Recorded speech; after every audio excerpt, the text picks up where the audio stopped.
Hey guys, tonight we're diving deep into a time when sex was much more than just a private affair. Picture yourself back in the Middle Ages, a world where pleasure was far from being a personal indulgence. No, in those days, sex had a purpose, and you probably wouldn't survive the intensity of it. That's right, this wasn't the time for casual hookups or romantic dates.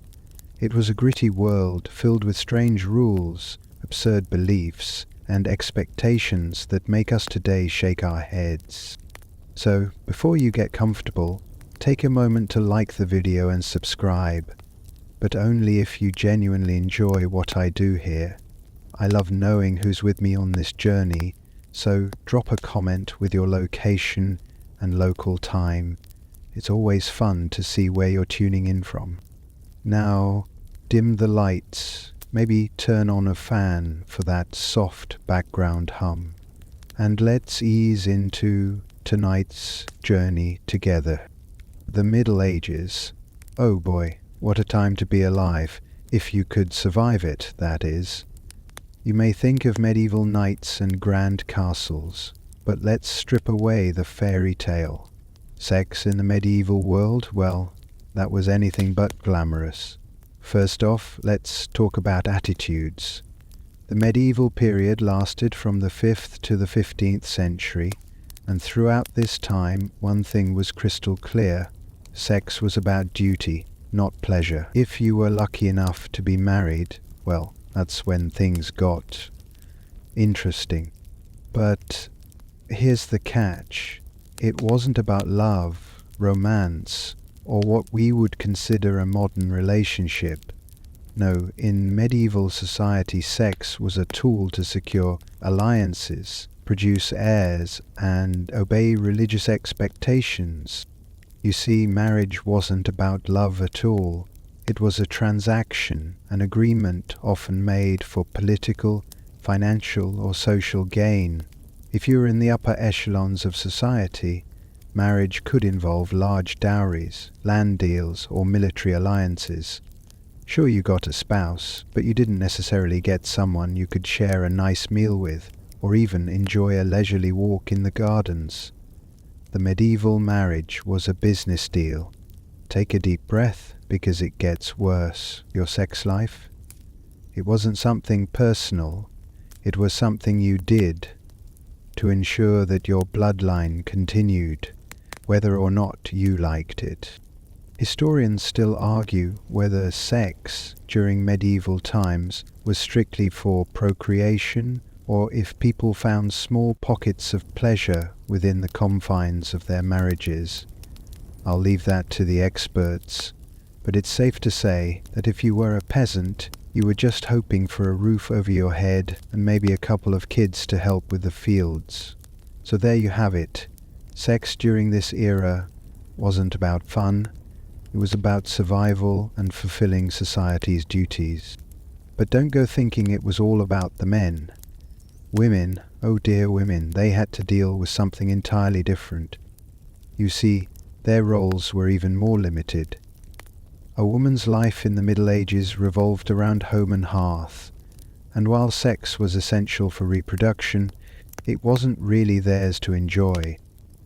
Marriage was a transaction where their bodies were treated as property, a place to produce heirs, but not a place for personal desire. The patriarchal system that defined medieval society gave men the power to control women's bodies, often without any recourse. And for those women who didn't comply with these sexual expectations, well, the consequences could be severe. The punishment for any sexual misconduct was harsh, especially for women who stepped outside of the strictly defined boundaries of marriage. Adultery, for example, was considered a serious offense, and for a woman to be caught in the act, well, the consequences were often brutal. Punishments ranged from public shaming to execution, depending on the time and place. Now, let's talk about religion for a second, because, well, the church had a huge role in shaping everything from your life choices to your sex life. Christianity, which had a firm grip on medieval Europe, declared that sex should only happen in marriage and only for procreation. The idea of enjoying sex for pleasure? Well, that was about as taboo as you could get.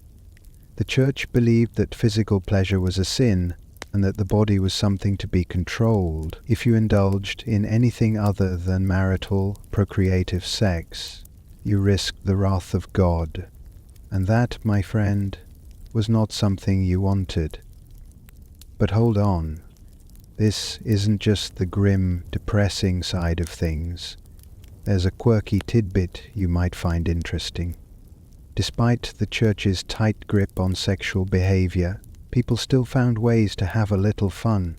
In fact, there were all sorts of medieval love potions, charms, and herbal remedies circulating around that were supposed to help with everything from sexual desire to fertility. Some of these concoctions were downright bizarre. One potion was made from crushed snails and garlic. Sounds like a real aphrodisiac, right? Historians still argue whether these love potions were actually effective, or if they were simply placebo cures for people looking for any escape from the rigid sexual norms of the time. Maybe they just wanted a little something to spice things up, even if it was a bit gross. The reality was, sex was often about survival. Your body was not your own, and pleasure was almost secondary. The rules were strict, and if you stepped out of line, the consequences could be deadly. You're settling into the medieval world now, and here comes the hard truth. Marriage, in the Middle Ages, wasn't about finding your soulmate. No. It was about securing your place in society, your lineage, and your legacy, whether you liked it or not. Marriage was a political and economic arrangement, one that could elevate your status or solidify an alliance. You may have gotten a spouse, but you weren't necessarily going to get a partner who was easy to talk to over dinner. Picture yourself as a nobleman in this era. Maybe you've just had your arranged marriage ceremony, and now it's time to seal the deal in the bedroom. Your future happiness isn't going to be defined by romantic gestures or shared interests. In fact, your relationship with your spouse might be purely transactional. You, dear medieval noble, have just ensured your family's wealth and status by tying the knot with someone whose main role is to give birth to heirs. It's not about love, it's about business. But hey, don't feel too bad. Your spouse probably feels the same way. Of course, for peasants, the stakes were much lower, but marriage was still essential. It was about survival, about having children to work the land and carry on the family name. If you were a peasant, your marriage was less about grand castles and more about the harsh realities of working the fields, feeding your family, and keeping your home from falling apart. But whether you were a noble or a peasant, the basic concept remained the same. Marriage was an arrangement designed to ensure survival, not happiness. Now, it wasn't just the peasants or the noble families who were bound by these societal expectations. Even royalty, who often had far more luxurious lifestyles, were restricted by marriage expectations. Take a moment to imagine the power struggles that surrounded royal marriages. The future of entire kingdoms could hinge on who married whom, and if you were a king or queen, your marriage would have little to do with romantic love, and everything to do with strengthening alliances and securing peace treaties. You, the monarch, were merely a tool for political maneuvering. Historians still argue whether this rigid concept of marriage led to a sense of deep unhappiness, or if, perhaps, there were moments of true connection in these arranged unions. But one thing is clear: it was a time when sex didn't come with the modern, warm fuzzies we associate with it today. Instead, it was a tool for carrying out the most basic, yet essential, human task: reproducing. And speaking of reproducing, here's something odd. Despite marriage's main goal being procreation, medieval people weren't all that great at family planning. Birth control in the Middle Ages was not only primitive but often outright dangerous. Some women tried using herbal remedies. Others turned to methods we would today consider not only ineffective but downright risky. One common method involved a concoction of rue, a bitter herb, which they believed could prevent pregnancy. That's right. Medieval contraception was essentially just an early form of herbal guesswork. But even these primitive methods didn't always stop people from having a large family, particularly among the peasantry, where high birth rates were common. For the wealthy, however, controlling their offspring was often an exercise in frustration. Imagine the stress of trying to ensure that your heirs were born at the right time, in the right order, and in a way that didn't ruin your reputation. The birth of a son was a cause for celebration, but a daughter, well, not so much. Sons were the future of your family name, the ones who would inherit your wealth and continue your lineage. Daughters, however, were seen as less valuable, until they were married off to further solidify political ties. Historians still argue whether this extreme focus on male heirs and the near disregard for daughters led to a cycle of bitterness or created an environment where women's roles were constantly undervalued. The idea of keeping the family name going was so pervasive that the value of an individual family member, particularly a woman, often seemed secondary to the political importance of ensuring the bloodline continued. But let's take a moment for some odd medieval trivia. Did you know that in some parts of Europe people believed that a woman's virginity was a highly valuable commodity? If a man could prove that his bride was still a virgin, he could demand a hefty dowry. And if the bride wasn't quite fresh, well, you could bet that accusations of deceit and even witchcraft would start flying. There was even a whole business around testing virginity, with people known to examine women to verify their innocence. No kidding. The concept of virginity and purity, especially for women, was so intertwined with marriage and societal status that the consequences of being accused of not meeting those expectations could be catastrophic. This is where the concept of honor comes in, and it wasn't just a nice idea. It was an essential part of medieval life. A family's reputation could hinge on the virginity of its daughters, and a woman's sexual history could ruin her prospects for marriage and social mobility. But hey, let's not ignore that men had their own set of expectations to meet. They weren't exactly off the hook in the medieval world. If you were a man, your role in the marriage wasn't just about providing for the family, it was about being a strong, dominant figure. Women were expected to submit, but men had their own rigid roles to play. However, much like women, men's sexual duties were largely about ensuring a legitimate heir was produced and keeping the family name alive. There wasn't much room for personal desires in this arrangement. Let's talk about the elephant in the room, the church. In the Middle Ages, the church wasn't just about Sunday services and hymns. It had a vice-like grip on every aspect of daily life, especially sex. Now, imagine this. You're a medieval citizen, and your every move is being monitored by a group of men in long robes who have a very clear idea of what's appropriate. And guess what? Sex? Definitely not on their list of approved activities for enjoyment. Oh no. In their eyes, it was a necessary evil, something that was to be endured, not embraced. You could even say the church was the original sex police of the medieval world. You see, during this period, sex wasn't a private matter, it was a public one. The church believed that human beings were inherently sinful, and what better way to keep people in check than by controlling their most basic, natural urges. Marriage was permitted, yes, but only for the purpose of procreation.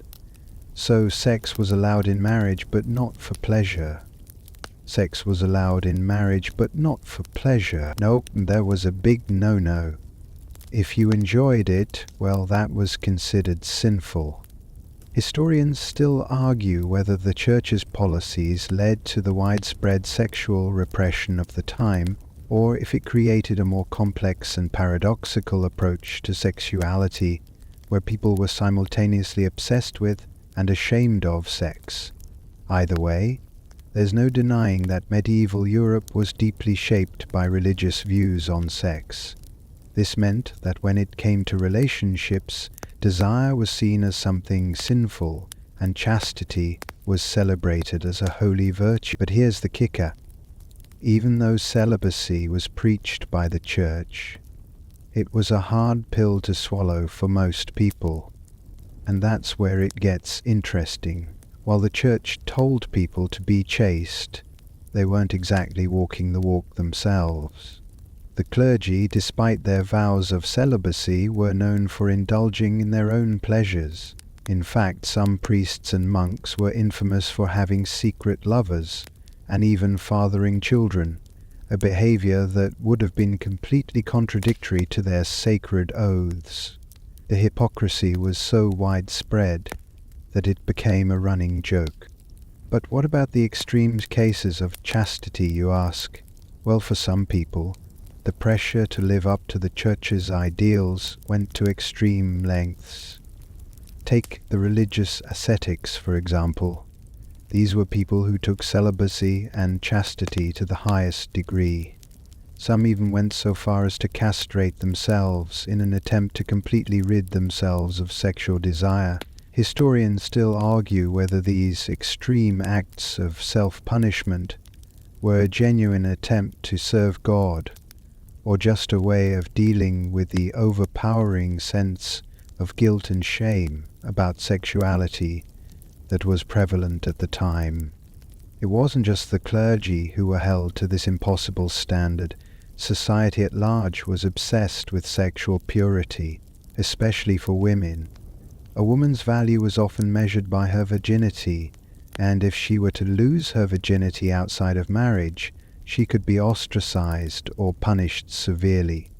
This fixation on virginity led to some absurd situations, like the medieval doctors would conduct physical examinations to determine whether a woman was truly a virgin before marriage.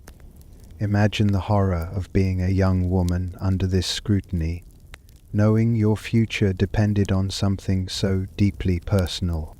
Meanwhile, men weren't expected to remain celibate, but their behavior was still closely monitored. The concept of honor was tied to a man's ability to control his wife and children, but there was a strange double standard when it came to their own sexual escapades. While women had to maintain their chastity, men were often allowed to engage in extramarital affairs, as long as they didn't result in any public scandal. The church didn't exactly preach fairness in this regard. The laws surrounding sex were incredibly strict. For example, homosexual acts were seen as a grave sin and were punishable by death in some places. But while the church might have frowned upon same-sex relationships, the fact remains that such relationships still occurred. Men in particular often formed deep emotional, if not physical, bonds with other men, despite the condemnation from religious authorities. Historians still argue whether these relationships were simply a reflection of societal norms, or whether they were something deeper, more personal and genuine. In any case, the Church's stance on homosexuality certainly didn't stop men from seeking out companionship with other men. As for the women, well, things were even worse.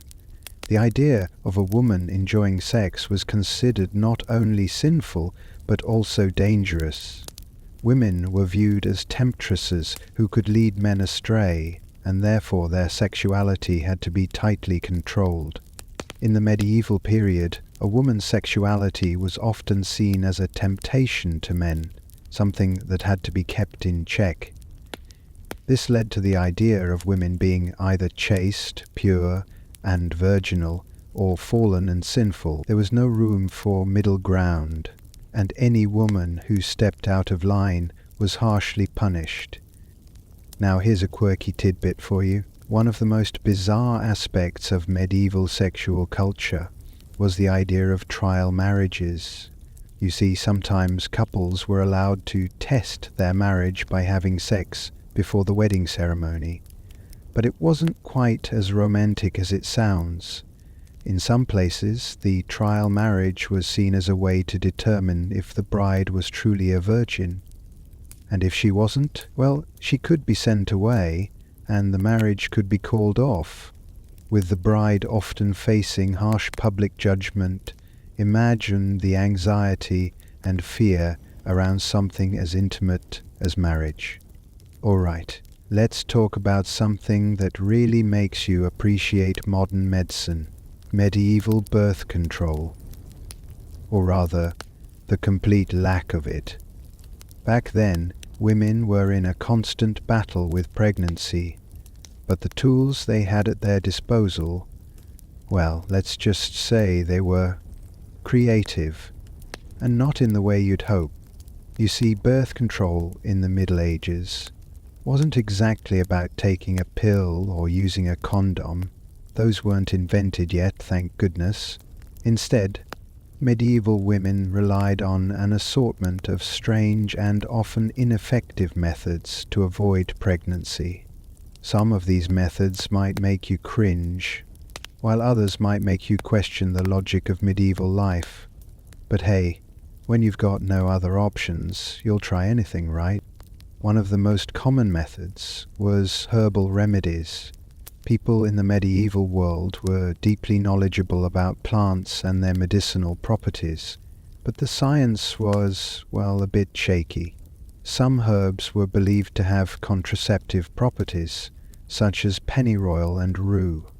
Pennyroyal, for example, was a popular choice for women hoping to prevent pregnancy.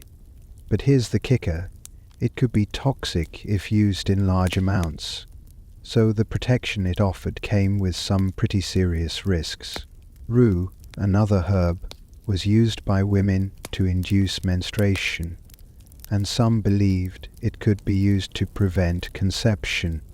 However, it wasn't particularly effective, and its side effects could be dangerous. Historians still argue whether these herbal remedies were a genuine attempt to control fertility or simply a form of medieval placebo, with women desperately trying anything in the hopes that it would work. There were even recipes passed around from one generation to the next, promising to stop pregnancy in its tracks. But these were often little more than folk remedies passed down through the ages, often with no real understanding of how or why they might work or not work.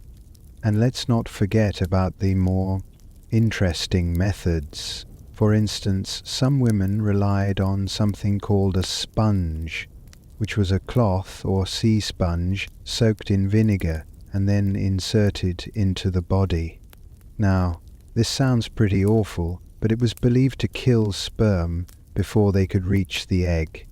But it wasn't particularly effective, and it certainly wasn't the most comfortable option out there.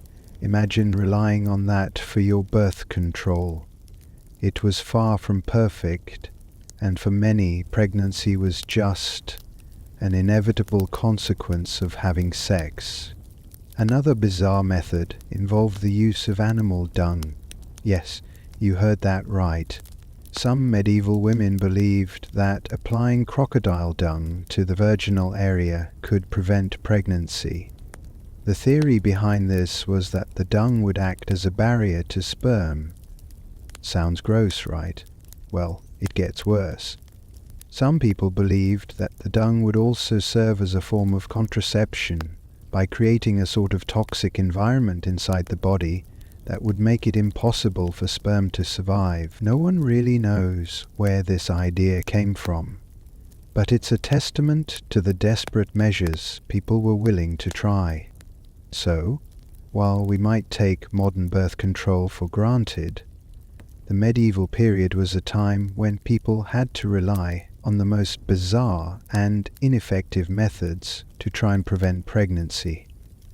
And for women, the consequences of getting pregnant outside of marriage, or even within marriage, but at the wrong time, could be severe. A woman's reputation and social standing could be destroyed if she were found to be pregnant out of wedlock, and the child might be deemed illegitimate, with little hope for a future.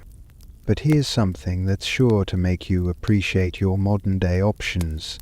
Medieval women who found themselves pregnant often had very few choices. Abortion was illegal and considered a sin by the church, but it still happened. Women would often resort to dangerous and unsafe methods to end an unwanted pregnancy, many of which were highly risky and could lead to death. Some methods involved using herbal concoctions, or even attempting to physically force a miscarriage, but the chances of survival weren't great, and many women died as a result. In fact, the medieval period was a dangerous time for women in many ways, especially when it came to childbirth. Childbirth itself was a perilous event, and many women died during labor. The risk of infection was high, and the medical knowledge of the time was far from sufficient to ensure safe deliveries. If a woman survived the birth, she could still face a lifetime of challenges, including raising multiple children while managing the household and dealing with the constant threat of poverty. But the medieval period wasn't all doom and gloom. There were moments of unexpected humor, like the bizarre ways that people tried to prevent pregnancy. Some of these methods were so odd that it's hard to believe anyone actually believed they worked. But it's a reminder of how far we've come in terms of both medical knowledge and societal understanding of sex and reproduction. And speaking of bizarre remedies, let's talk about another strange piece of medieval wisdom, the belief in virginity tests. Yes, you heard that right. There was an actual practice of testing whether a woman was a virgin before marriage. The idea was that a woman's purity was so important that it had to be verified, and if she wasn't pure, well, there could be serious consequences. This practice was tied to the idea that a woman's worth was directly tied to her virginity. If she wasn't a virgin, it meant she was unclean, and she could be cast aside or even punished. Historians still debate whether these virginity tests were widespread, or if they were just a product of a few isolated cultures. But one thing's for sure, these tests were invasive and degrading. Imagine living in a world where your worth was determined by whether or not your hymen was intact. It's a far cry from today's notions of equality and respect for women's autonomy.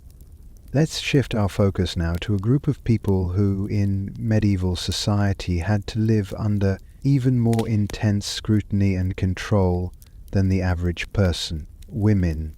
If you were a woman in the Middle Ages, your entire existence was shaped by patriarchal norms, societal expectations, and strict religious rules that dictated every aspect of your life, especially when it came to sex.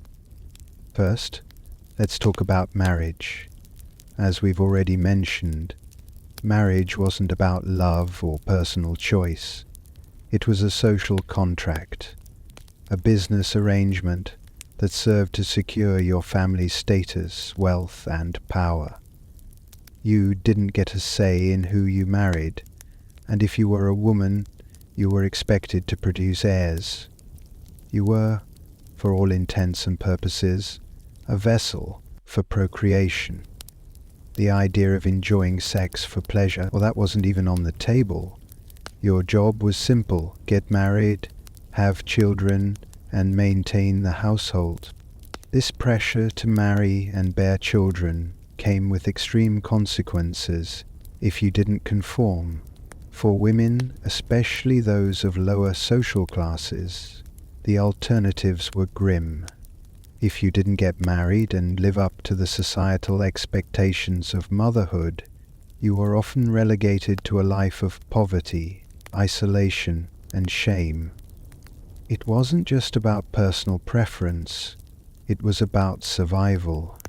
Historians still argue whether the intense pressure to marry and have children led to a deeply repressive environment, where women were never able to explore their own desires and potential, or whether there were small acts of rebellion within marriages that allowed some women to carve out personal space for themselves. The fact remains, however, that women were expected to adhere to a very narrow set of societal standards, and the cost of stepping outside those lines was often steep. Then there were the religious influences. The church, with its absolute power over medieval life, didn't just dictate how women should behave. It told them what they could or couldn't do with their bodies. The notion of female chastity was one of the highest virtues a woman could aspire to. You were expected to maintain your purity until marriage, and then remain sexually faithful to your husband. But here's the kicker: if you were a woman and, heaven forbid, you had a sexual encounter outside of marriage, the consequences were disastrous. In medieval times, women caught in adulterous relationships faced extreme punishment. Depending on where you were in the world, this could mean anything from public shaming to execution. A woman's sexual transgressions were seen as a direct reflection of her entire family's honor. And let's not forget that if you were married, your duty was to produce heirs. Failing in that regard could ruin your reputation and your marriage. This is where things get really dark. Women in medieval society had very little agency over their sexual lives.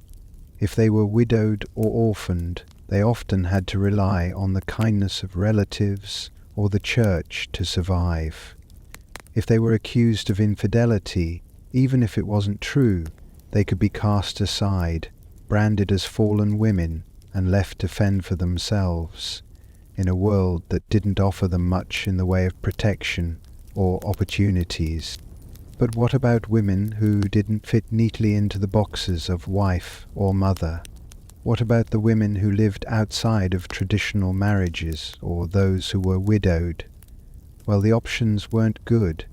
If you didn't remarry or have children, you were often left vulnerable and exposed. You could be labelled as a spinster or old maid, terms that had extremely negative connotations, suggesting that your existence had little value beyond reproduction and marriage. Interestingly, there were moments where women did have some power, especially when it came to sexuality. One of the most surprising things about medieval society was the small but influential group of women who used their sexuality to gain power and influence. Take, for example, the role of royal mistresses, many of whom wielded significant influence in the courts of kings. While they didn't have formal power, their sexual relationships with powerful men often gave them enough leverage to affect political decisions. These women may not have been considered virtuous by medieval standards, but they were incredibly important in shaping the history of their time. But let's not forget the darker side of things. If you were a woman living outside the lines, there were serious consequences. Women who were accused of witchcraft often found themselves in an impossible position. In many cases, women who are seen as too independent or too sexually liberated were accused of witchcraft and subjected to horrific trials and executions. The charge of witchcraft often came with accusations of sexual deviance. If a woman was believed to be having sexual relations outside of marriage or challenging the authority of men, she could be branded a witch.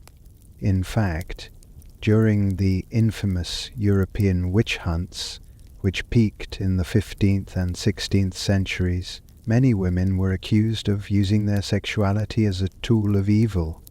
Women who were sexually assertive, particularly those who defied the sexual norms imposed by the church, were often the targets of witch trials. And in a world where a woman's sexual reputation was everything, being accused of witchcraft could easily lead to execution, often by burning at the stake. What's perhaps most tragic is that women who were victims of this system didn't have the ability to defend themselves. Society simply didn't view women as full-fledged people with rights. They were seen as property, vessels for reproduction, or temptresses who could lead men astray. There was no room for autonomy, no space to explore sexuality in healthy, consensual ways. Your worth was measured by your ability to marry, produce heirs, and adhere to the strict sexual mores of the time. Historians still debate whether these extreme controls over women's sexuality were purely about maintaining social order, or whether they were more about controlling women's power. Either way, the consequences for women were severe, and their lives were defined by a constant battle for control over their own bodies. Now, let's take a step behind closed doors, where things weren't always as neatly controlled as the church and society would have liked. Despite all the rules, prohibitions and punishments, there was a side to medieval sexuality that people tried to keep hidden. Premarital sex. Yes, you heard that right. While society had a very strict stance on sex within marriage, the reality was far messier. People, especially young people, didn't always follow the rules, and some found ways to engage in sex before marriage, even if it meant doing so in secret. Of course, premarital sex wasn't exactly encouraged, but it was a reality for many, especially in the lower classes. For the aristocracy, marriage was part of a grand social game, and premarital sex was seen as a threat to the reputation of the family. But for the common folk, things were a little looser. While the church's doctrines were crystal clear, the reality of living in a feudal society was, well, more practical. People had to find ways to deal with their desires, and often that meant engaging in sex before they were married. And between Takuta, Suet, historians still argue whether premarital sex was more widespread than we think, or whether it was something reserved only for the lower classes. One thing is for sure, though. If you were a peasant, your chances of getting caught in a premarital affair were higher than those of a noble, and the consequences for being found out were severe. If you were a woman caught having sex before marriage, you could be branded a fallen woman, or worse, a witch. And if you were a man, the scandal might tarnish your family's name. But it was generally less of a problem for you. Premarital sex was often a kind of secret rebellion, a chance for people to step outside the rigid norms that governed their lives. But it wasn't always voluntary. Sometimes it was simply a result of survival. For women, being married was a matter of life and death. If you were unmarried, you might find yourself struggling to survive on your own, with little opportunity to earn a living. For men, the pressure to secure a wife for the sake of securing an heir was immense, so engaging in premarital sex was a way to, well, test the waters before making the big commitment. But let's not sugarcoat it. There was a dark side to this. For women who engaged in premarital sex, the consequences were often far worse. In many cases, the church and society saw them as morally corrupt, and their futures could be severely damaged. If a woman became pregnant before marriage, she was in a serious bind. Not only would she face public shame, but the child might be considered illegitimate, and she could be forced to raise the child alone, with no legal support from the father. Here's a particularly interesting tidbit. The medieval bastard was a social outcast, a label that followed you for life. Being born out of wedlock meant you had no claim to inherit property, no claim to family wealth, and often no claim to anything resembling a stable future. In some places, people with this label were considered less than human, shunned by society, and left to live on the margins. But let's take a moment to zoom in on something more humorous. In medieval Europe, the term bastard wasn't just a social label, it was a term used in legal proceedings. In fact, there were many laws that directly referred to the bastard children of noble families. If a nobleman had a child out of wedlock, it could affect the inheritance of land and titles, and the child was often excluded from succession. But there's a funny little loophole. In some cases, the nobleman's illegitimate children were given some privileges, like being granted titles or land, though it was a rare occurrence. Sometimes these children would go on to become powerful figures, despite their humble beginnings. But back to the darker side. Premarital sex, especially for women, was not only socially condemned, but also illegal in many places. And the punishment for such offences could be brutal. If you were caught engaging in premarital sex, you could be publicly humiliated, whipped, or worse. The law could be merciless, and the stakes were high, especially for young women who found themselves in a situation they couldn't control. For many women, the best way to avoid punishment was to marry quickly. A quick marriage could save you from the shame of being an unwed mother. But even this wasn't a perfect solution. If you were married off quickly, you were still considered to be damaged goods in the eyes of society, and the chances of having a happy, fulfilling marriage were slim. What's especially intriguing is the way in which society was divided on the issue of premarital sex. While the church condemned it, there were regions and communities where it wasn't as strictly enforced. In some places, people seemed to turn a blind eye to premarital sex, especially if the couple wasn't caught. There were even some villages where it was considered normal for young people to try before they buy, so to speak, and have sex before marriage to test their compatibility.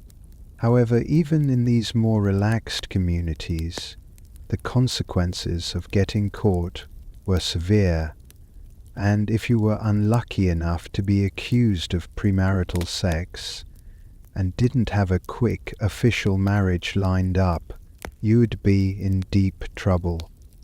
There were cases where young women accused of sexual misconduct were sent to convents or monasteries as a form of penance. But instead of finding peace, they often found themselves in even more oppressive environments, where they had little choice but to submit to the strict rules of the religious order. Historians still argue about how much of this rebellion was truly a form of resistance or simply the result of people trying to survive under a difficult system. Either way, premarital sex, particularly for women, was fraught with danger. But for all the punishment and shame that came with it, There were still moments of defiance and small acts of rebellion. Those acts, though often silent and hidden, provided a brief glimpse of freedom in a world where sex was anything but private.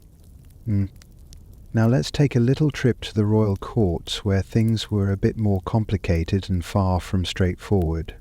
You see, the nobles and kings of medieval Europe had a different kind of relationship with sex. For them, sex wasn't just about fulfilling marital duties or procreation. It was a tool of power, manipulation, and control. If you were a noble or a king, your sex life wasn't just a private matter. It was a matter of statecraft, political strategy, and sometimes even warfare. Imagine being a king in the Middle Ages, ruling over vast territories and needing to ensure that your line remains strong and unbroken. What better way to secure your dynasty than to have as many heirs as possible? But here's where it gets interesting. Royal marriages weren't about love, they were about power.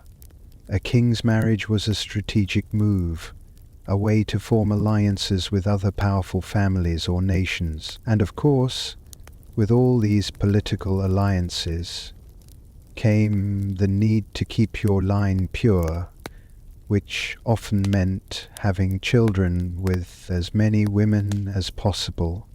Historians still argue whether the number of royal mistresses and illegitimate children was purely a result of sexual desire, or whether it was part of a calculated political strategy. But one thing's for sure, sex in the royal courts was far from a private, personal matter. It was about securing the future of the throne and the dynasty. If a king didn't have a legitimate heir, his power could be undermined, and his family could lose everything. So the pressure was on to produce heirs, and often that meant having children with women who were not his wife. Royal mistresses were not only sexually desirable, but often politically important. Some mistresses wielded considerable influence over their lovers, and by extension over political decisions. Take the infamous case of Madame de Pompadour, the mistress of King Louis XV of France.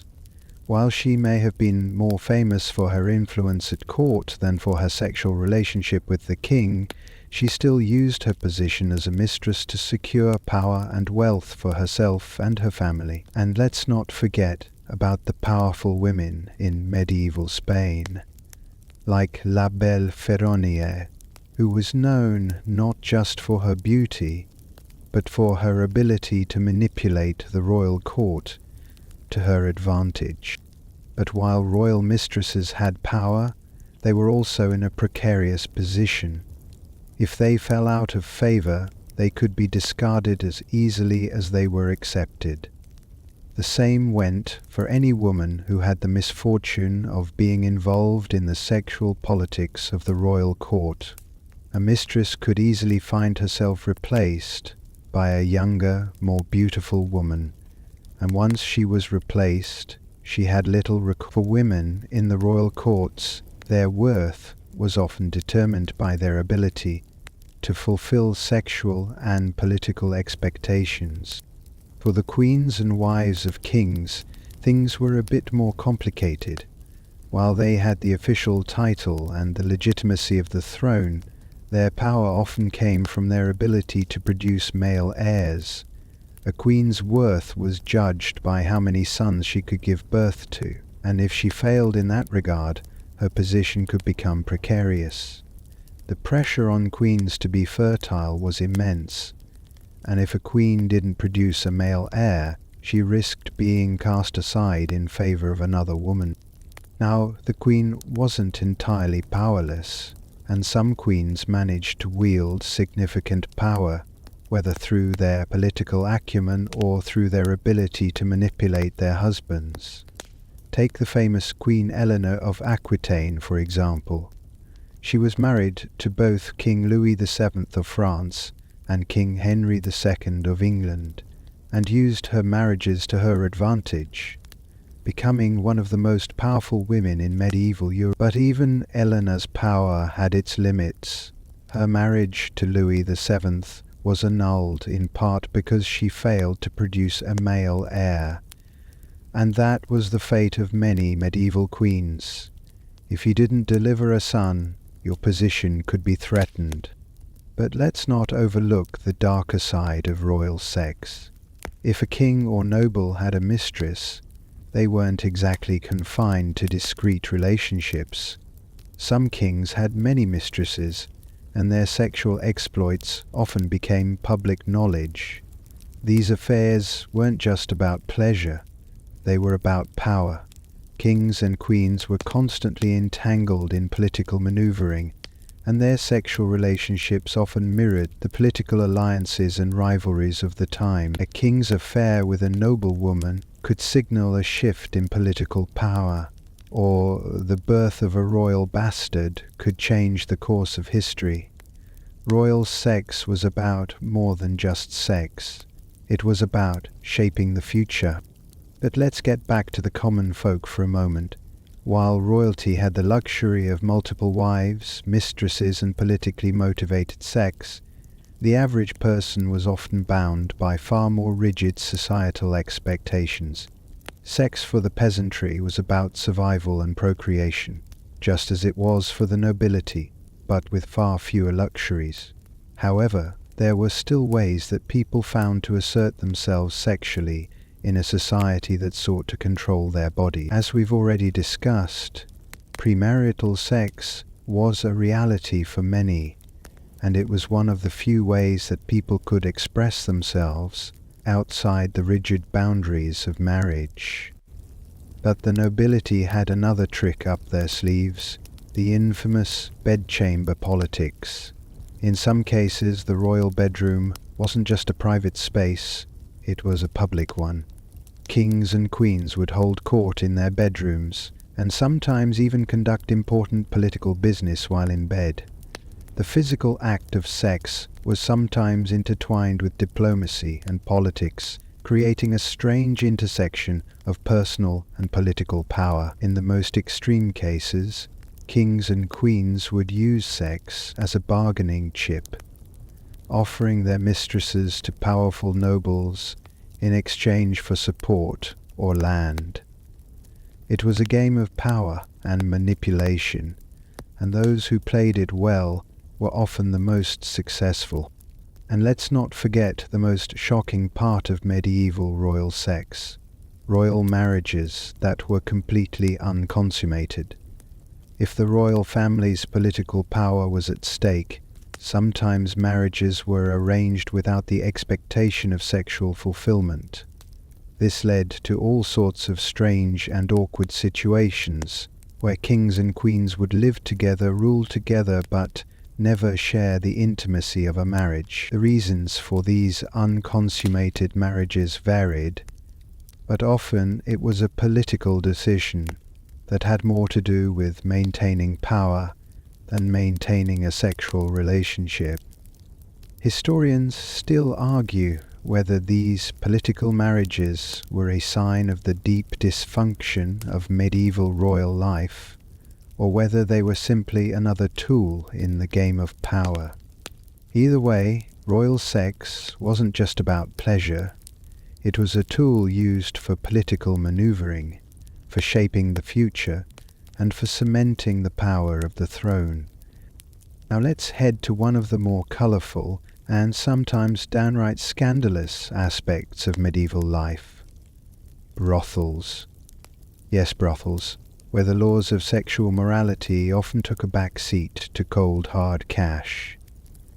While the church may have preached against sexual indulgence, the reality was that these businesses were not only thriving, but also an integral part of medieval urban life. Picture this: you're strolling through the bustling streets of a medieval city. The sounds of vendors calling out their wares fill the air, and the smell of freshly baked bread wafts through the streets. But wait, what's that in the air? Could it be the faint sound of muffled laughter and the clink of coins? Well, my friend, you're near a brothel, and in the Middle Ages, brothels weren't exactly hidden away. They were often in plain sight, sometimes even along the main thoroughfares, their presence very much accepted in the larger societal structure. Historians still argue about the exact role of brothels in medieval society. Some believe they were seen as a necessary evil, a way for men, especially those with too much time on their hands, to satisfy their desires without causing trouble in the wider community.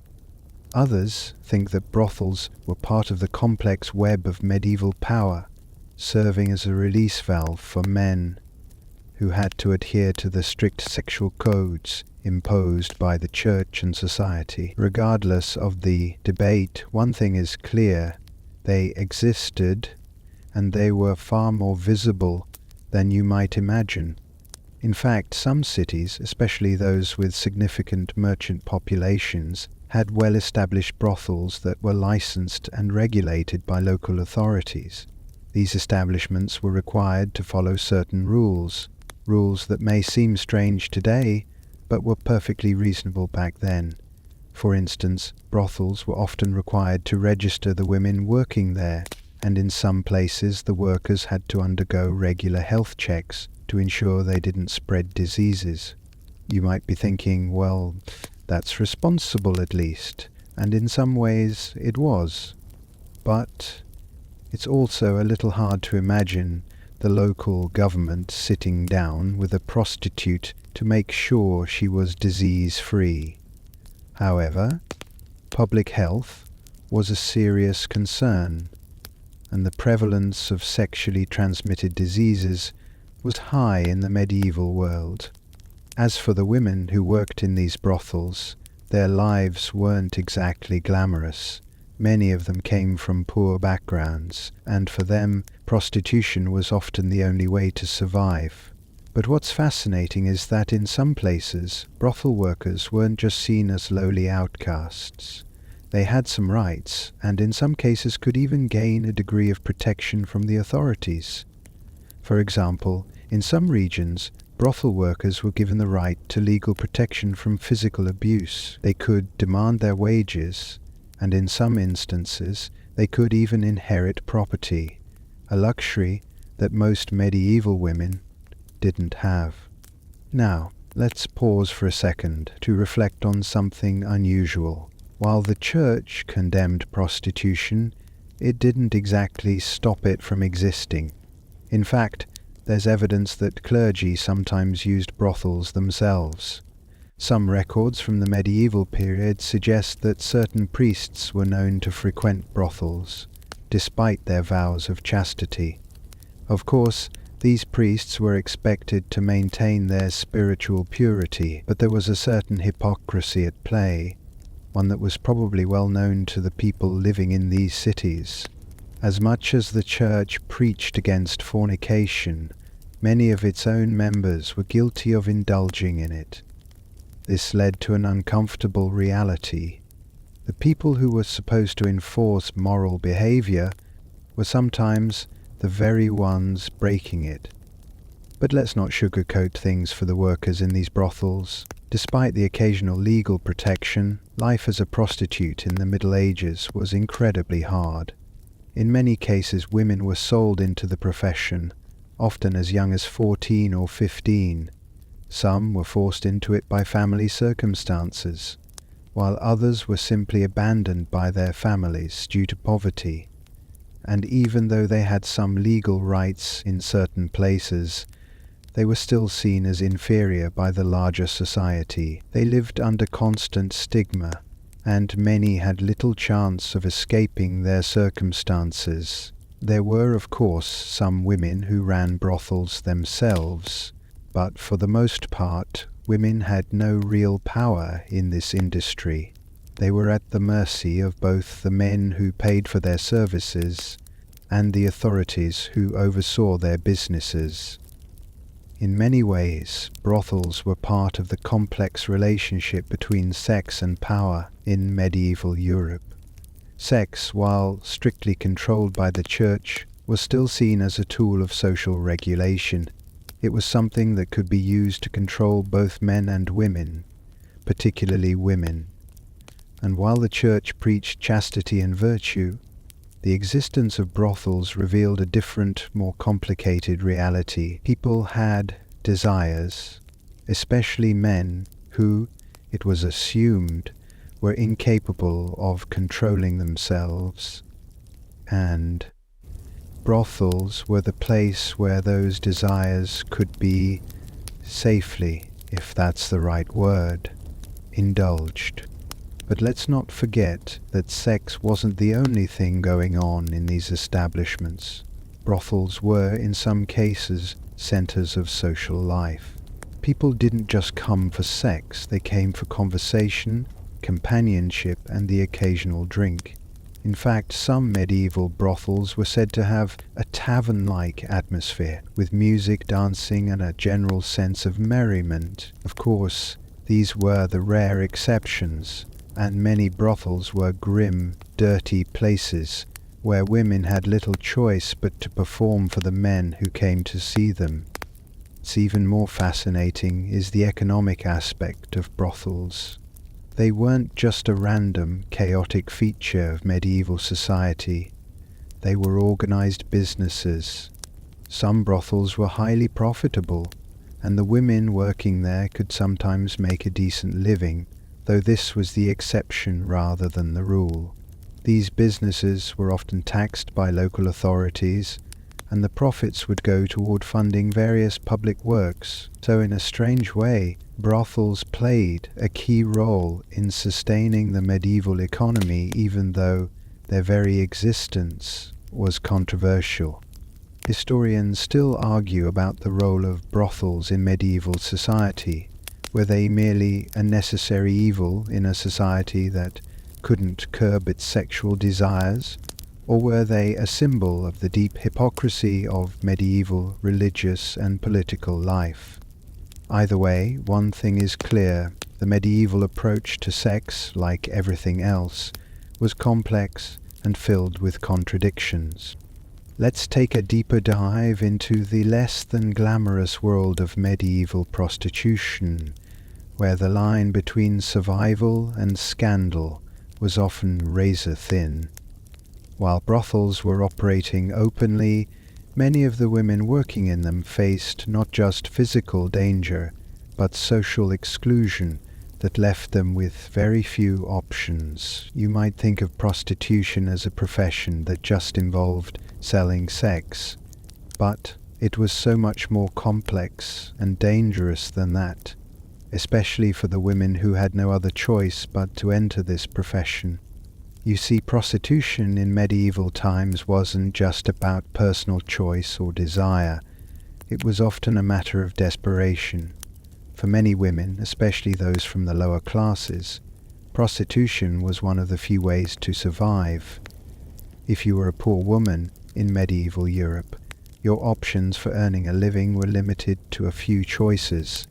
You could work in the fields as a servant, or, if you were unlucky enough to be orphaned, widowed, or abandoned, you might be pushed into the brothel industry. But while working as a prostitute could provide a living, it came with enormous risks. For one thing, women in the sex trade were constantly exposed to dangerous diseases. The spread of sexually transmitted diseases like syphilis, gonorrhea, and chlamydia was rampant in medieval Europe, and brothel workers were particularly vulnerable to these afflictions. But the dangers didn't stop at disease. Prostitutes were also at risk of violence. Many of the women in brothels were subjected to physical abuse, either by their clients or by the brothel owners themselves. And if they became too sick, too old, or too worn out, they were often discarded, left to fend for themselves with no support from anyone. Historians still argue about whether prostitution was seen as more of a necessity or a moral failure in medieval society. Some view it as a necessary evil, something that was needed to maintain order in a society where men's sexual desires couldn't be controlled.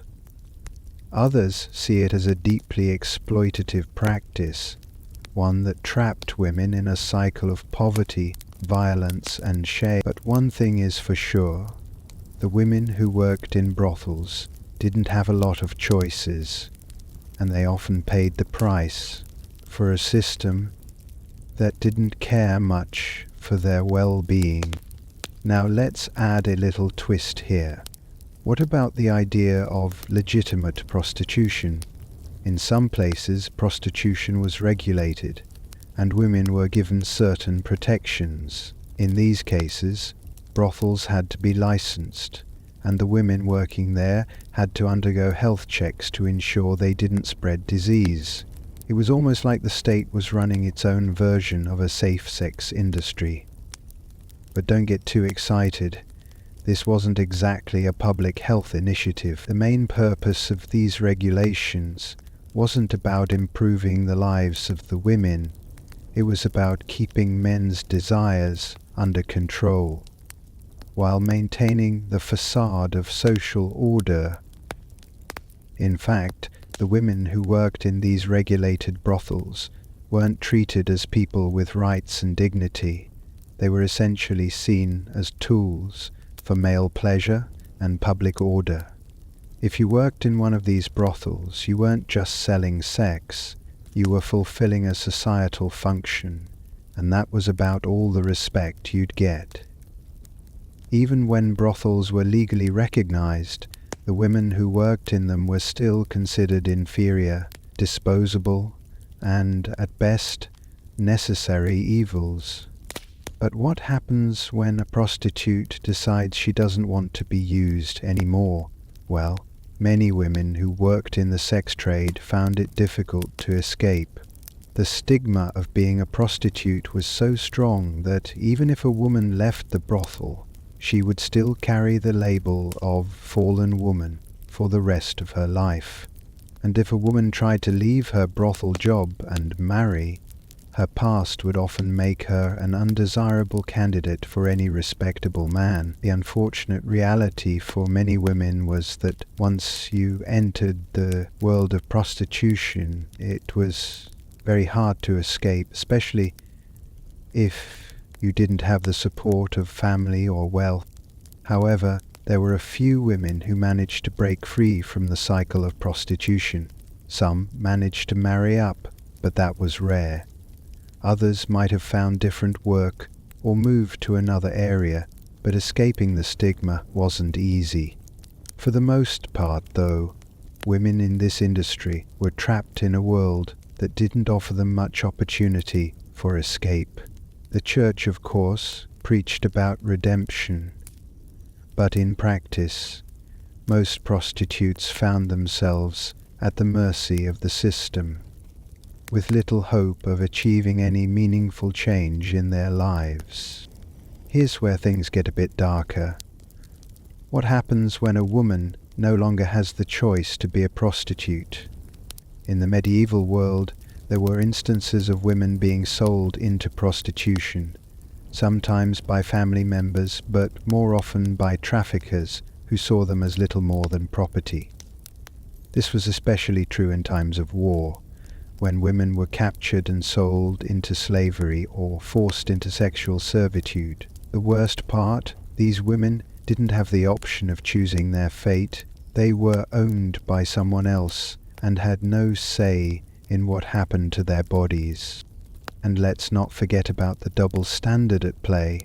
While women were expected to remain chaste and pure until marriage, men had far fewer restrictions. Prostitution in medieval times was largely a male-driven market. Men could have sex outside of marriage without suffering much in the way of consequences. For women, however, any deviation from the prescribed sexual norms, whether it was engaging in premarital sex or working as a prostitute, could result in severe punishment. Women who were caught breaking these rules were often branded as sinful or immoral, while men who visited brothels were rarely judged. Historians still debate whether the existence of brothels in medieval society was more about societal control or about satisfying male desires. Some see brothels as a necessary outlet for men to get their sexual needs met without causing major disruptions to the social order. Others argue that the entire system was deeply exploitative, where women were used as pawns in a much larger game of power, status, and control. In any case, the existence of brothels in medieval Europe was a complex issue. On the surface, they were seen as a social necessity, but beneath that, they were a place where power dynamics were played out and where women were, for the most part, treated as disposable. The world of medieval prostitution was a dangerous and degrading one, and for many women it was their only way to survive. Now that we've seen the extremes of medieval sexual culture, let's dive into one of the most intriguing aspects of the Middle Ages, the concept of chastity. For many in the medieval world, chastity wasn't just a personal virtue, it was a requirement. For both men and women, being chaste meant more than just abstaining from sex. It was a moral, spiritual, and social standard that could define a person's entire life, and believe it or not, this obsession with chastity led to some pretty bizarre practices, sometimes bordering on the extreme. For women, chastity was often tied directly to their value as a person. A woman's purity was considered to be her most important asset, and losing it, before marriage that is, could lead to harsh social stigma. If a woman's virginity was compromised, she was often seen as unworthy, damaged, or morally corrupt. Society, driven by the Church's teachings, believed that women were the weaker sex, and that their sexual desires had to be controlled. The fear was that women left unchecked might lead men astray and bring about social chaos. But interestingly, while women were the main targets of this chastity ideal, men were not exempt from its influence. In medieval society, men were supposed to maintain control over their sexual urges. The idea was that men, like women, needed to practice restraint, but of course the standards for men were far more lenient. Men weren't expected to remain virgins until marriage, and they were allowed to engage in sexual activities outside of marriage, provided they didn't get caught or cause scandal. However, their desire for sexual purity in the form of chastity was just as real, and some men took their vows of celibacy incredibly seriously. Historians still debate the extent to which the medieval ideal of chastity was successfully enforced in practice. Some argue that it was more of an idealistic construct, one that was rarely adhered to, while others believe that medieval society really did enforce these ideals with brutal efficiency.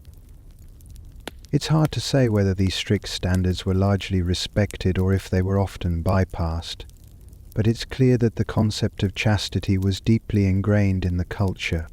Now, let's talk about the more extreme measures some people took to ensure they maintained their chastity, because let me tell you, it wasn't always as simple as saying no to sex. In some cases, people would go to extreme lengths to avoid sexual temptation or to keep their virginity intact. Take the example of the medieval practice of self-castration. Yes, you read that right. In some religious circles, men who were determined to remain celibate would go as far as to castrate themselves, believing that, by removing the source of sexual desire, they could achieve the ultimate form of chastity. This extreme practice wasn't as rare as you might think. Some monastic orders, particularly in the early Middle Ages, saw self-castration as an acceptable way to devote oneself completely to God. The idea was that by ridding the body of its sexual urges, they could more fully focus on their spiritual mission. Historians still argue whether this practice was a symbol of true religious devotion or a form of repression born from fear of sexual temptation. Regardless, it was an extreme act, one that exemplified the way medieval culture tied virtue, morality, and sexuality together in ways that were hard to escape. But let's move beyond the physical extremes and talk about the societal expectations of chastity. In many medieval communities, particularly among the nobility and clergy, people were expected to swear vows of chastity as part of their social and religious duties. If you took a vow of chastity, you were essentially pledging to abstain from all forms of sexual activity for life. This vow wasn't just a personal decision, it was a public commitment, and breaking it could have serious consequences. It was a public commitment, and breaking it could have serious consequences. Take the example of the clergy, for whom celibacy was an official requirement. The Church, which had significant power over the lives of its followers, saw celibacy as the highest form of devotion. Priests, monks, and nuns were expected to remain chaste, not just for their own spiritual well-being, but as a symbol of their commitment to God. But as with all things in medieval life, the reality was often far from the ideal. While many monks and nuns managed to keep their vows of celibacy, there were plenty who didn't. Some priests had mistresses, while others fathered children, despite their vows to remain chaste. The hypocrisy within the Church was a running theme, and these double standards only served to reinforce the societal confusion surrounding chastity. On one hand, the Church preached about the importance of chastity, but on the other hand, many of its own members couldn't keep to the very standards they were imposing on others. And it wasn't just the clergy who struggled with these ideals. Royalty, for example, was often expected to maintain some semblance of chastity, particularly when it came to political marriages. Royal marriages were more about securing alliances and continuing the bloodline than about personal affection.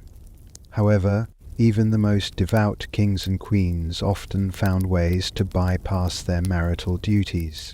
Some of these royal figures were well known for their mistresses and extramarital affairs. King Henry VIII of England is a perfect example. While he was married to Catherine of Aragon, he had several affairs that were anything but chaste. His desire for a male heir led to his eventual break with the Catholic Church, which sparked the English Reformation. This brings us to a particularly interesting point: the hypocrisy surrounding chastity in the medieval period. While people were expected to adhere to strict rules, the reality was that they often found ways to circumvent these rules. Whether it was a royal king sneaking around with mistresses, or a nun secretly indulging in worldly pleasures, the expectation of chastity often clashed with the human desire for intimacy and connection. Despite this hypocrisy, the medieval period's focus on chastity had a lasting impact on how society viewed sex, morality, and power. It shaped attitudes toward marriage, women's roles, and the connection between the body and the soul. Even today, the influence of medieval chastity laws can still be seen in modern-day discussions about sexuality, morality, and religious authority. But let's take a moment to step back from the heavy discussion of chastity and think about something more light-hearted. Have you ever wondered what it would have been like to live in a time where sexual restraint was preached, but everyone seemed to be breaking the rules? It's almost comical when you think about it. The Church calling for celibacy, while its own members engaged in affairs, and kings using sex as a political tool, all while the common folk struggled to adhere to impossible standards. It's a fascinating paradox, one that reveals just how much the medieval world was a place of tension between ideals and reality. Now let's delve into one of the more clandestine and often forbidden aspects of medieval society: homosexuality. As we've already seen, medieval life was heavily influenced by the Church, which held strict beliefs about morality, particularly when it came to sex. The idea that sex should only occur within the bounds of heterosexual marriage was the norm, and any deviation from that, whether it was premarital sex, adultery, or homosexuality, was viewed as sinful and dangerous. But despite the intense religious and social pressures, same-sex relationships still existed, often in the shadows. Picture yourself in a medieval village or city, surrounded by the hustle and bustle of daily life. You're aware that the Church condemns homosexuality, but you've heard whispers about certain men who have relationships with one another. These men are often in positions of power, perhaps knights, clergy, or even royalty, and yet their relationships remain largely secret. The reality of same-sex relationships in medieval Europe was far from the open acceptance that we might think of today, but it wasn't entirely hidden either. Historians still argue about the extent to which same-sex relationships were truly hidden or just repressed by the dominant culture. Some believe that homosexual acts were widespread, especially in certain segments of society, and that there was a great deal of wink and nod acceptance, while others argue that these relationships were strictly criminalized and driven entirely underground. Regardless of how common or rare same-sex relationships were, one thing is clear: for those who participated in them, the consequences could be catastrophic. For example, in the early Middle Ages, the Church was somewhat more lenient in its treatment of same-sex relationships. There was no official Church doctrine condemning homosexuality at the time, though the writings of early Christian figures certainly suggested that same-sex behavior was unnatural. It wasn't until later, during the High Middle Ages, that the Church began to formalize its stance on homosexuality, particularly with the rise of the influential theologian Thomas Aquinas. Aquinas and others developed a clear theological argument against same-sex acts, which they classified as unnatural, placing them alongside other sexual transgressions, such as masturbation and bestiality. But what did this mean for people who engaged in same-sex relationships? Well, the repercussions were severe. In many areas of medieval Europe, particularly under the influence of the Church, homosexuality was seen as a moral and spiritual threat. If you were caught engaging in homosexual acts, the punishment could range from excommunication to execution. In some regions, the penalty was burning at the stake, a brutal and public form of punishment. For the common person, this meant that their sexual identity could get them killed. And even if you weren't executed, the stigma associated with being accused of homosexuality would forever tarnish your reputation, leaving you ostracized from society. But even though homosexuality was condemned by the Church and outlawed by various laws, same-sex relationships persisted, and in some cases they even flourished in secret. In royal courts, for example, same-sex relationships were often more tolerated, especially among those with power and wealth. Some historical records suggest that prominent figures, such as King Edward II of England, had close relationships with other men that may have been more than just platonic. The politics of the time made it easier for some men in positions of power to engage in same-sex relationships without facing the kind of punishment that common people would endure. In fact, some even argue that these relationships were often accepted as a way for powerful men to solidify bonds of loyalty and influence, though this was rarely spoken of openly. However, the secrecy surrounding these relationships was often due to the fact that they had to be kept hidden from the church and the law. For example, in some European regions, the crime of sodomy was punishable by death, and those caught engaging in same-sex acts would often be publicly humiliated before being executed. The laws were strict and the punishments were severe, but it didn't stop people from seeking out relationships whether in the royal courts or among the lower classes. Same-sex relationships persisted through the centuries, despite the pervasive fear of punishment and the societal stigma that accompanied them. One particularly interesting aspect of medieval homosexuality is the idea of passing as heterosexual. Since sex in marriage was the only socially accepted form of sexual activity, people in same-sex relationships often had to live dual lives. Men who were in homosexual relationships would often marry women and have children, all while carrying on secret affairs with other men. These relationships were sometimes even tolerated as long as they didn't cause public scandal. In fact, some medieval men are said to have enjoyed relationships with other men, even after marrying women, something that was considered an open secret among their peers. But let's take a step back for a moment and look at the more fringe side of things. Was same-sex love really just about sex, or was it something deeper?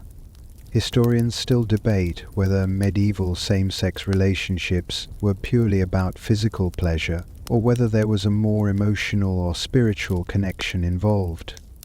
Some medieval texts suggest that men engaged in relationships with other men out of a deep affection or companionship, not just physical desire. For example, there are records of medieval knights forming close, almost romantic bonds with their fellow knights. These relationships could be as much about camaraderie and brotherhood as they were about sexual attraction. And there's something else that's equally intriguing: the role of women in medieval same-sex relationships. Although less frequently documented, there is evidence that women too engaged in same-sex relationships in the Middle Ages. These relationships were even more secretive, given the extreme limitations placed on women's autonomy in medieval society. Historians still debate whether these relationships were purely physical or whether there was a deeper emotional or romantic connection between the women involved. What is clear, however, is that women in the Middle Ages had little opportunity to express their desires or form relationships outside the socially sanctioned boundaries of marriage. This left them with few options for satisfying their sexual needs, which likely led to same-sex relationships forming in private. But here's a quirky tidbit. Some medieval texts refer to soulmates or companions of the heart among both men and women. These relationships were sometimes idealized as spiritual partnerships that transcended physical desire. In this context, the idea of same-sex affection wasn't entirely tied to physicality. It could be about the bond of friendship or shared goals. So, was it really about sexual freedom, or was it more about spiritual connection, something that medieval society wasn't equipped to understand? What's fascinating about all of this is the contradiction. Medieval society and the church condemned same-sex relationships on the surface, But at the same time, these relationships existed sometimes in plain sight. The Church's teachings on homosexuality were based on strict moral codes, yet these codes couldn't control human nature. The paradox between moral doctrine and human behavior is part of what makes medieval sexuality so complex, and in some ways so modern. Let's shift gears a bit and talk about something that might sound a bit surprising: consent. In the medieval world, the concept of consent was very different from how we understand it today. In modern times, consent is central to any sexual relationship, a fundamental concept that's essential for any interaction to be respectful and healthy. But in the Middle Ages, consent wasn't always a priority, particularly for women. In fact, the very notion of consent was often tied to ownership, power, and social status, with women largely seen as property rather than independent beings with rights over their own bodies. Imagine this. You're living in medieval Europe, and you're a young woman, possibly about to be married. The idea that you get to choose your partner, your sexual experiences, or even when you say yes or no, doesn't really exist in your world. Your family arranges your marriage, and in many cases your consent isn't even considered. Marriage was often about securing alliances, consolidating wealth, and ensuring the family name was carried on through heirs. Your role as a woman was to fulfill the physical requirements of marriage, namely, to bear children. Now, let's be clear. This doesn't mean that sex in medieval marriages was always devoid of any affection or mutual respect. In some cases, couples could develop love or affection for each other over time, especially in noble circles where marriages were often made later in life.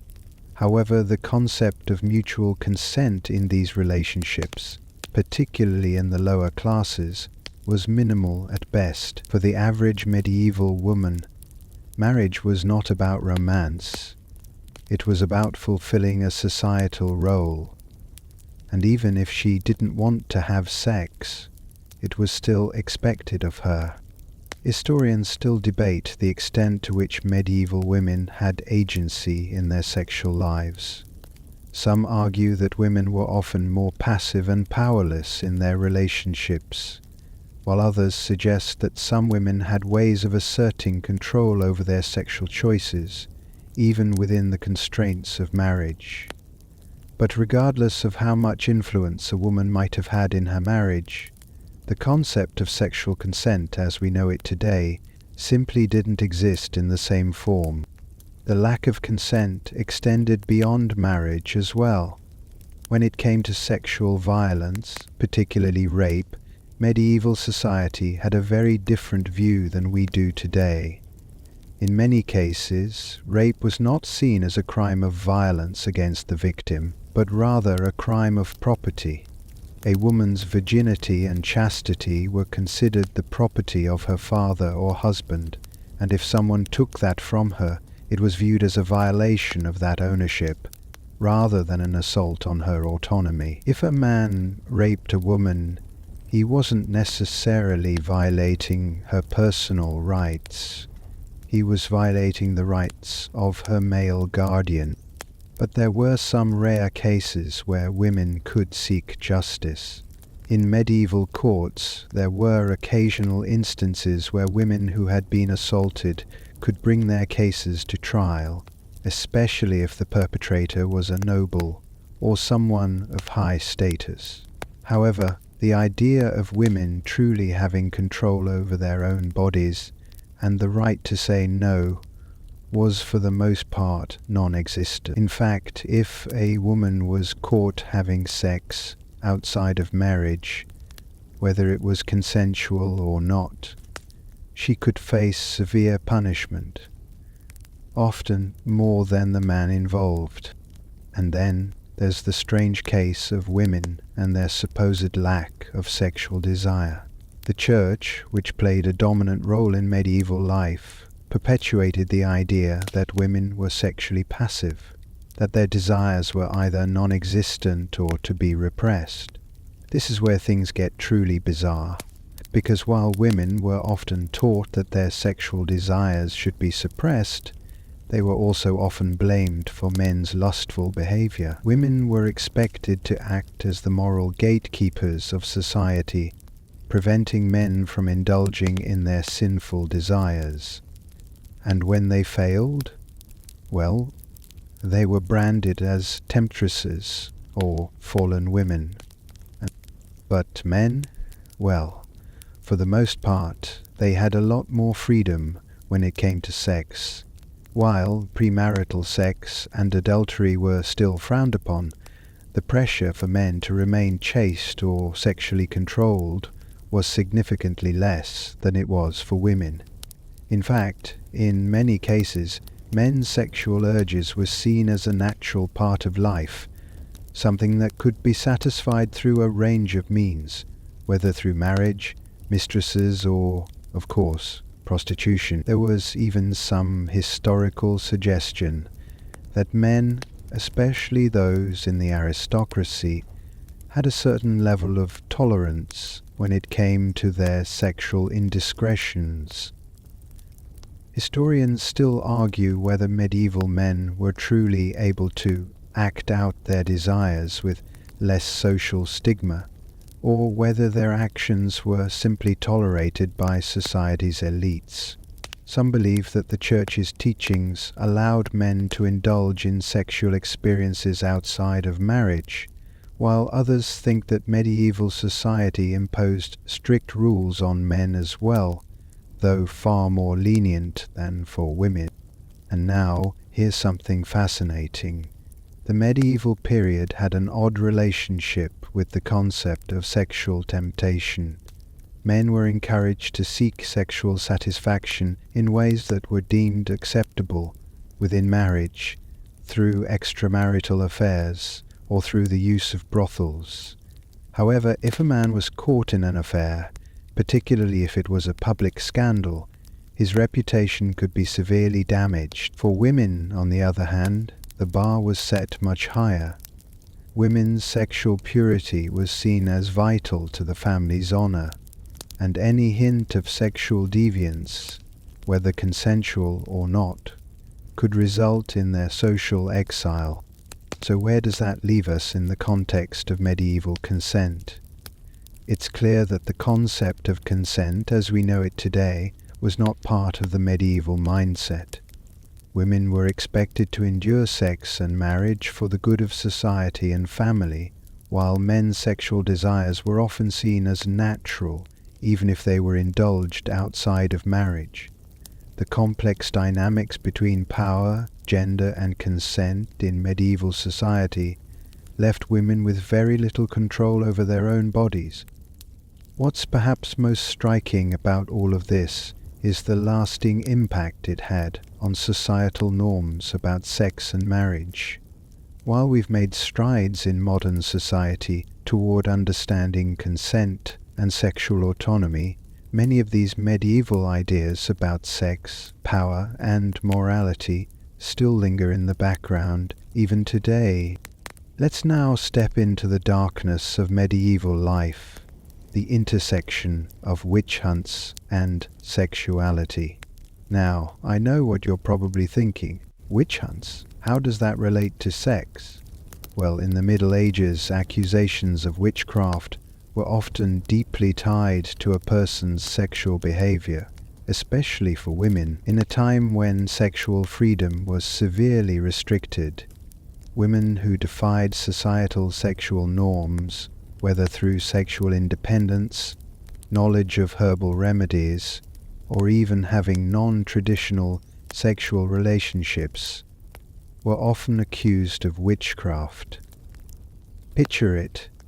You're a woman in medieval Europe, and you've just been accused of being a witch. Maybe you've been outspoken, maybe you've lived alone, or maybe you've simply been accused of having unnatural relationships with men.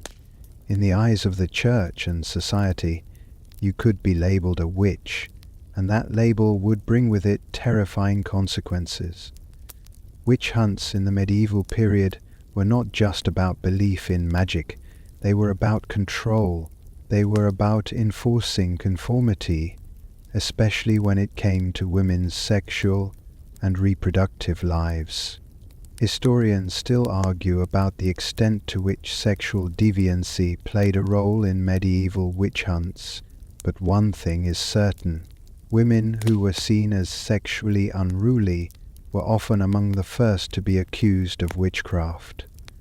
The Church, which held immense power during this period, believed that women were more susceptible to the devil's temptations, especially when it came to matters of sex. If a woman was thought to be engaging in sexual activities outside the bounds of marriage, or if she was suspected of using birth control, abortions, or other unholy methods to control her reproductive life, she could be accused of witchcraft. The concept of unnatural sex was central to the witch trials. If a woman was suspected of engaging in same-sex relationships, using herbal remedies to induce abortions, or simply being sexually active outside of marriage, these behaviors were often considered signs that she had made a pact with the devil. What's worse, any woman who was caught practicing any form of alternative sexuality or gender behavior was often seen as a threat to the social order, and in a society that was heavily structured around family, hierarchy, and procreation, women who defied these norms were often condemned. The way the Church viewed women's bodies during the Middle Ages was shaped by two conflicting ideas. On one hand, women were seen as inherently sinful, particularly in their sexual behaviors, and on the other hand, they were seen as temptresses who could lead men astray.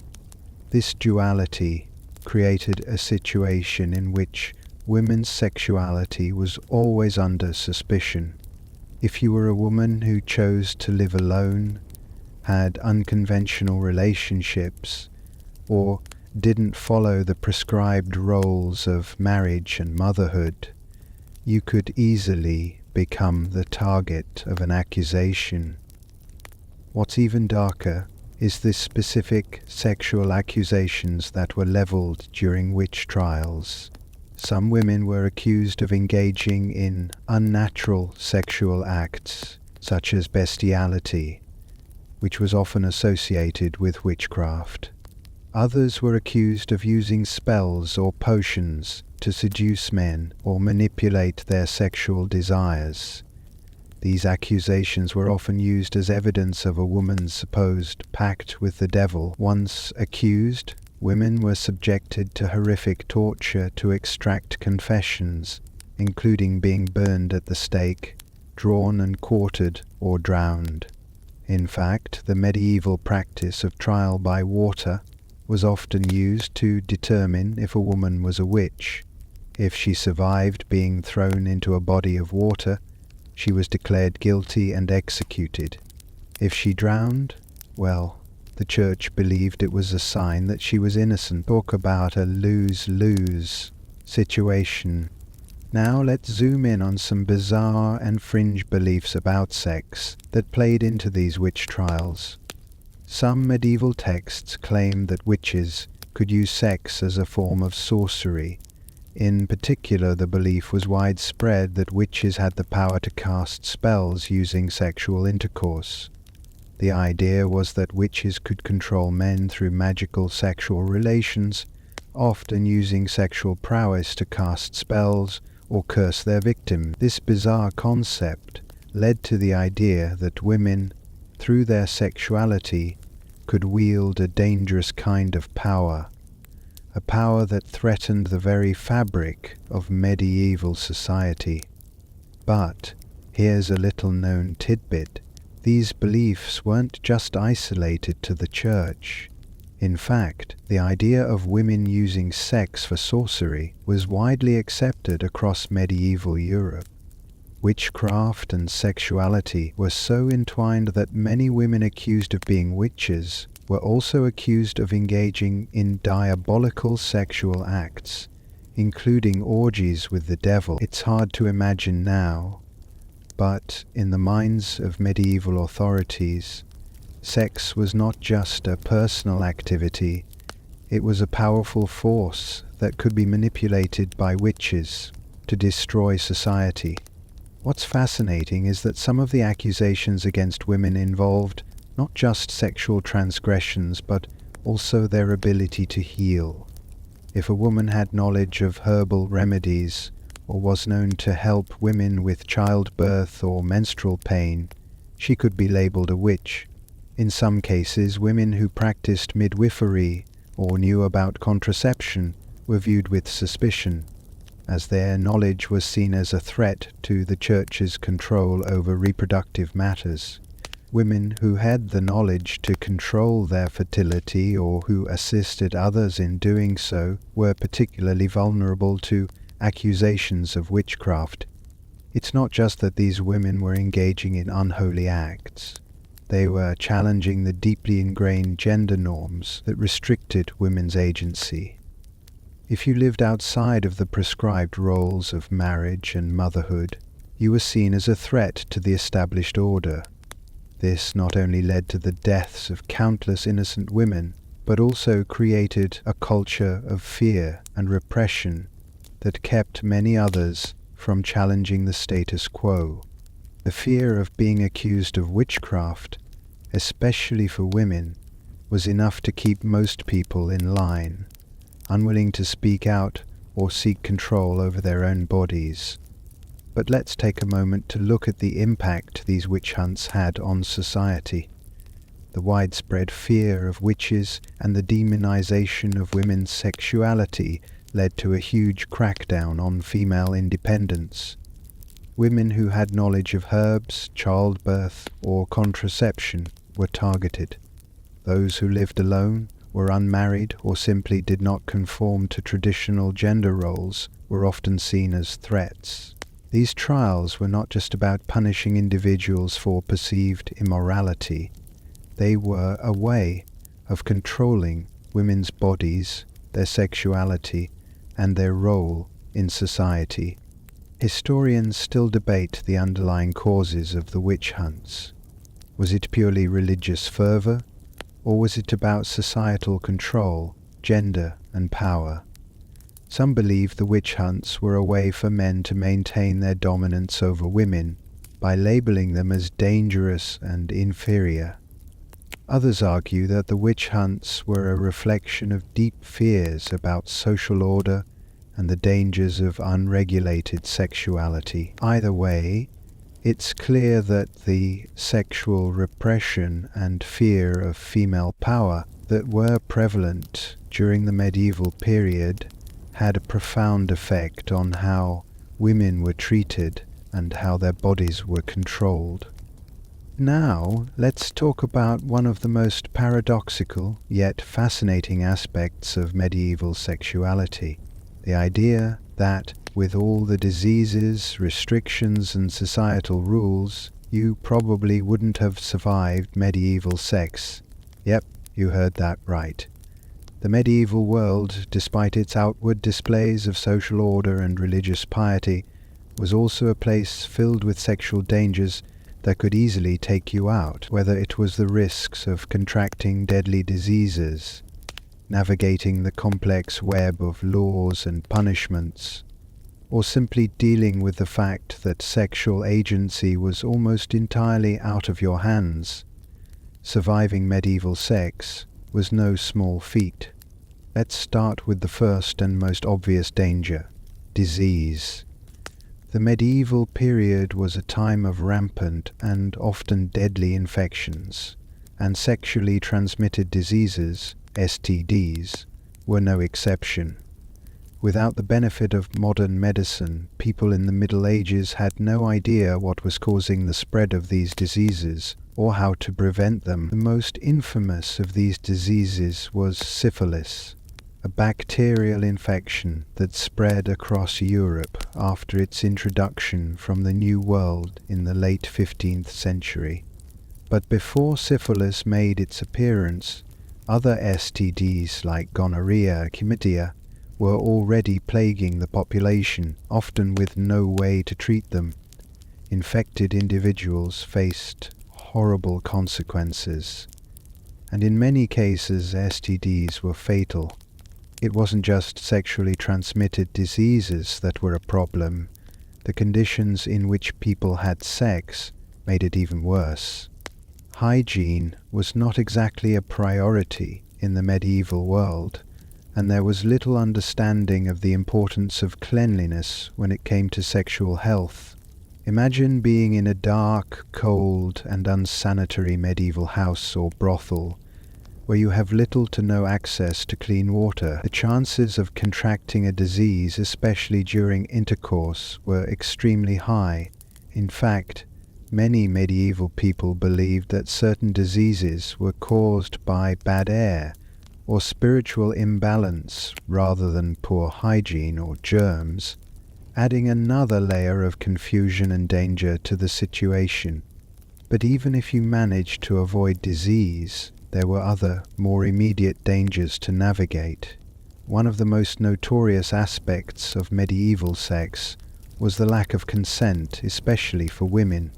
As we've seen, women in the Middle Ages had very little say over their own bodies, and sex outside of marriage or even within marriage wasn't always consensual.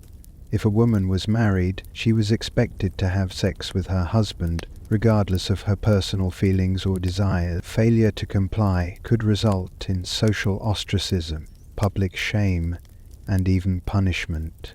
In some cases, husbands could even force their wives into sexual relations under the guise of marital duty.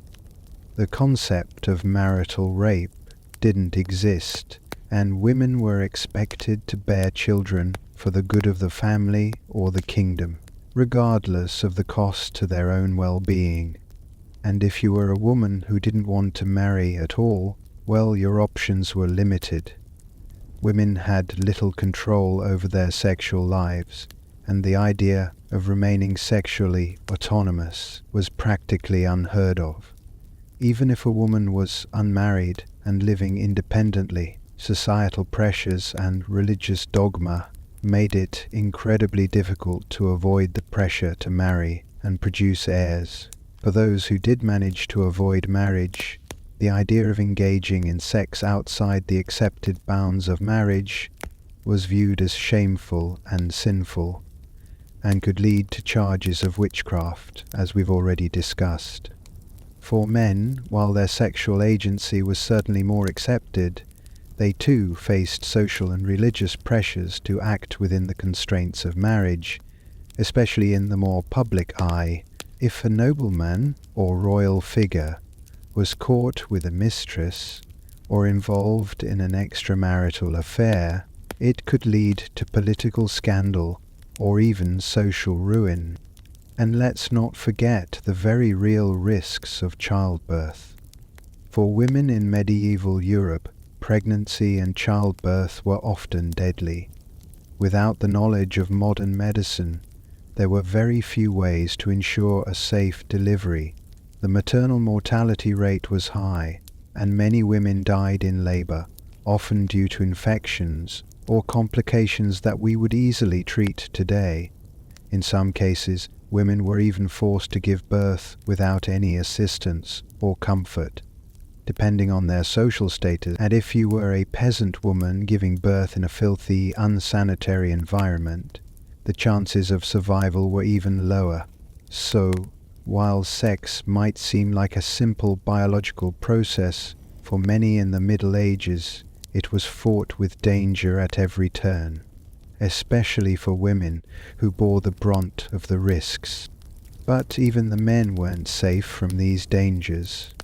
Aside from the risk of contracting STDs or facing public scandal, men were also at risk of being caught up in the deadly web of sexual politics. The pressure to produce heirs, especially among the nobility and royalty, was immense, and men often had to navigate the complex world of royal marriages, alliances, and mistresses. If you were a man of high rank, your sex life was often dictated by political needs rather than personal desire. While this might sound like an advantage, it also meant that your personal desires were often put aside in favor of the greater good of the kingdom. The stress of managing multiple wives or mistresses while trying to secure an heir could lead to emotional and physical exhaustion. And here's the real kicker, the lack of contraceptives in medieval times. Imagine living in a world where the only method of birth control was relying on herbal remedies, some of which were dangerous or ineffective. This led to unwanted pregnancies, often in the most unexpected situations. Women who were not married or did not want to bear children were left with few options other than to try and induce an abortion using herbal concoctions or dangerous physical methods. However, these methods were often not only ineffective but fatal, resulting in women losing their lives or facing serious complications. Meanwhile, the Church continued to condemn any attempt at controlling fertility, treating birth control as a form of sinful rebellion rather than a necessary part of human life. In this world, it's hard to imagine how anyone could survive the complex web of dangers, diseases, and restrictions. Sex was about survival, reproduction, and maintaining social order, but it came at a high cost. Medieval sex, whether consensual or not, was not a safe or enjoyable experience for most people. With rampant disease, little access to birth control, and a rigid social structure that placed women's bodies under constant scrutiny, surviving medieval sex was a lot harder than you might think. So, to bring it all together, the Middle Ages weren't exactly the romantic fairy tale era we often think of when we imagine knights and ladies. The reality of sex during this time was filled with danger, repression, and an overwhelming sense of control. Whether it was navigating the risks of disease, childbirth, or the oppressive social and religious expectations placed on your body, surviving medieval sex was a task that few could escape unscathed. As we approach the end of our journey through the tangled, often contradictory world of medieval sexuality, let's take a step back and reflect on what we've learned. Despite the strict religious teachings, the rigid social codes, and the overwhelming control of institutions like the Church, medieval sexual behavior was far more complex than we often give it credit for. The period was one of repression, yes, but also of hidden rebellions, secret desires, and a continuous push against the constraints that governed people's bodies. The concept of sexuality during the medieval period wasn't just about reproduction or procreation, it was also deeply intertwined with power, control, and survival. Whether it was the harsh enforcement of marital duty, the constant regulation of women's bodies, or the pervasive use of sex as a political tool among royalty and nobility, sex in medieval Europe was far from simple. It was a battleground, both private and public, where the boundaries of morality, power, and personal freedom were constantly being tested. Let's pause for a moment and consider the immense contrast between the medieval world and our modern understanding of sexuality. Today, we live in a world where the concepts of consent, sexual autonomy, and individual rights are at the forefront of societal discussions. We've come a long way in terms of recognizing the importance of sexual freedom and the right to choose one's sexual experiences. But the medieval period was a time when these ideas simply didn't exist in the same way. In fact, the very notion of personal sexual autonomy was foreign to medieval society, especially for women who were often seen as little more than vessels for reproduction or pawns in political and familial alliances. Now here's the paradox.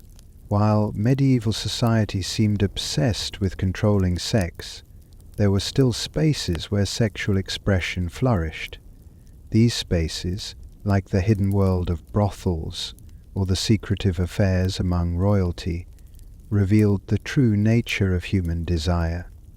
People found ways to live outside the boundaries set by the church and the state. They engaged in illicit relationships, sought sexual fulfillment in forbidden places, and, in some cases, used sex as a form of rebellion against a society that sought to control their bodies. What's perhaps most telling about the medieval period is the way in which sex was simultaneously feared and desired. It was feared because it was seen as a source of sin, a temptation that could lead people away from God. But it was also desired, often in secret, because it was part of human nature, a force that could not be completely suppressed. The fear and desire surrounding sex created a constant tension, one that was felt by nearly everyone, from the lowest peasant to the highest king. For women, this tension was even more pronounced. They were expected to remain chaste, pure, and subservient, but at the same time, their sexuality was often exploited, controlled, and even punished. Women who stepped outside of the boundaries set for them were branded as fallen, as witches, or even as sinful temptresses who could lead men astray. And yet, despite all of this, women found ways to assert themselves sexually, whether through secret affairs, the use of herbal remedies for birth control, or even the occasional political maneuvering of a royal mistress. These acts of defiance, though often small and quiet, were a form of resistance against a society that sought to silence them. So, what can we take away from this exploration of medieval sexuality? Perhaps the most important lesson is that, despite the seemingly rigid structures of medieval society, human nature still found ways to assert itself, whether through illicit relationships, forbidden desires, or secret rebellions. People pushed against the boundaries that were placed on their bodies, and in doing so, they created a complex, multifaceted world of sexuality that wasn't simply defined by rules and repression. It was a world where desires, power dynamics, and societal constraints constantly collided. As we reflect on this, it's worth considering how far we've come in terms of sexual freedom and autonomy. In many ways, modern society's understanding of sexuality has evolved in ways that medieval people could never have imagined. We now recognize the importance of consent, the right to express one's sexual identity, and the need to create spaces where people can live authentically and without fear of punishment. But as we've seen, the road to this freedom was long, and it was paved by centuries of repression, conflict, and struggle. Looking back, it's hard not to feel a sense of gratitude for the progress we've made. And yet, the medieval period also offers us a reminder of just how complicated human sexuality can be. It's not just about physical desire or pleasure, it's also about power, control, and the ways in which societies shape and restrict our lives. In the end, medieval sexuality wasn't just about the rules. It was about how people navigated, broke, and sometimes thrived within them. So, as we conclude tonight's journey, I encourage you to reflect on how far we've come and how much we've learned from the past. While the medieval world may seem far removed from our modern lives, the struggles and tensions of that time are not so distant. In the end, It's not just about the history of sex, it's about understanding how far humanity has come in its pursuit of freedom, equality, and autonomy.